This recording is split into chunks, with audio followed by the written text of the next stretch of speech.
Let me tell you guys this story. It's called The Tale of Tucker and the Toast. And it's about a guy I used to see around this neighborhood, but I don't see him around so much anymore. And it's probably a true story. Once upon a time, in the charmingest little city there ever was, there once lived a swashbuckling pirate named Tucker. You like pirates? Tucker had a three-cornered pirate hat. He had an eye patch. He had a big bushy pirate beard. He had two wooden legs, tonk, and his timbers perpetually shiver. And they never stopped shivering neither. And Tucker, he'd plundered plenty of riches over the years. Gold, rubies, Spanish doubloons, but he found the most desirable of booty to be. Any guesses? Don't all jump up at once. Think about the title, Tucker and the Toast. What did he love to plunder more than anything else in the world? See the gears turning. What'd you say? Nobody said anything. Okay, I'll tell ya. He found the most desirable of booty to be expensive brunch items. And before you say, Clyde, this premise seems a little too far-fetched, let me tell you this. Brunch represents about 75% of the total economy of San Francisco, by my estimation.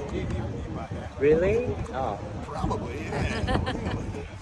Tucker wasn't content to swill grog like the other pirates. His poison was a finely crafted Bloody Mary with organic pickled sea beans. And what's more, rumor had it he had hoarded away more than $1 million worth of Eggs Benedicts. And supposedly he buried that treasure somewhere beneath this very field. You with me so far?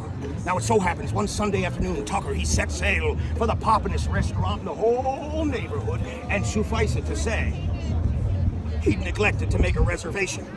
In fact, immediately upon arrival, he hoisted the skull and crossbones over the flawlessly landscaped zinc-tabled patio, and he called into the sea of terrified diners. He said, and this is exactly what Tucker said, he said, "Avast, ye swallows, our throats are slashed, your grub it be mine for taking.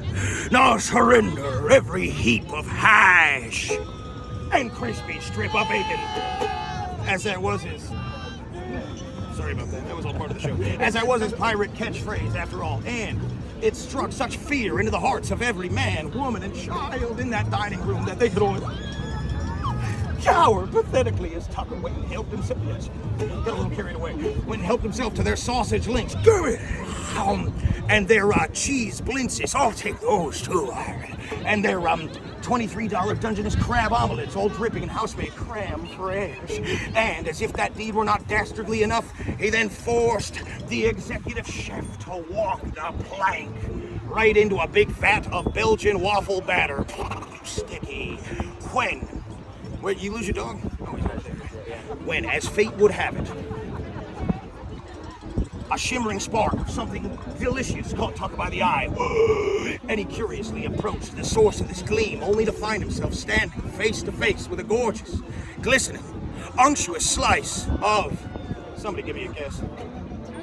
More specific. French toast. Ding, ding, ding, avocado toast. Holy shit, how did you know that? Yes, avocado toast. But this was no ordinary slice of avocado toast. The avocado toast, it spoke to Tucker. It said, and this is exactly what the toast said. It said, "Eat me." To which Tucker brandished his cutlass, and he curtly replied, "No, ye scurvy ghost toast be cursed ye be."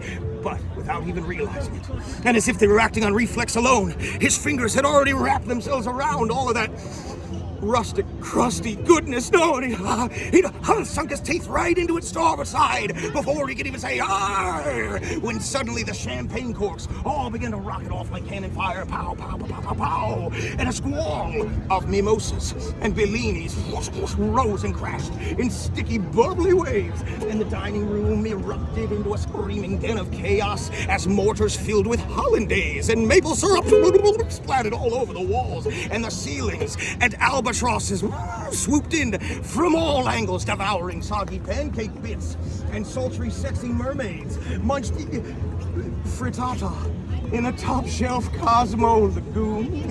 Until, at last, the weight of that churning ocean, it buckled the doors of the restaurant, releasing itself out into the streets of the Mission District. You guys should have seen it. It was something else. And it all bubbled down into the sewers with every bottle of coconut rum parading away in his wake. And when the dust had settled, and the wreckage was all cleared away, only a single pair of well-worn wooden pegs was all that they ever recovered of our old friend, Tucker the Brunch Buccaneer. And those legs are still on display at the DeYoung Museum in Golden Gate Park, so go and check out that exhibit while you're here. And one last little thing. Sometimes, if you listen real closely here at Dolores Park, you can just make out the faint sound of a sad sea shanty being sung like a whisper on the wind. It goes, "Oh, I haven't got me ship to sail, I haven't got me legs, and all I got to dine upon's this chest of rotten eggs." Thank you very much. That's a true story, by the way. Yes. She don't buy it, that's fine, whatever.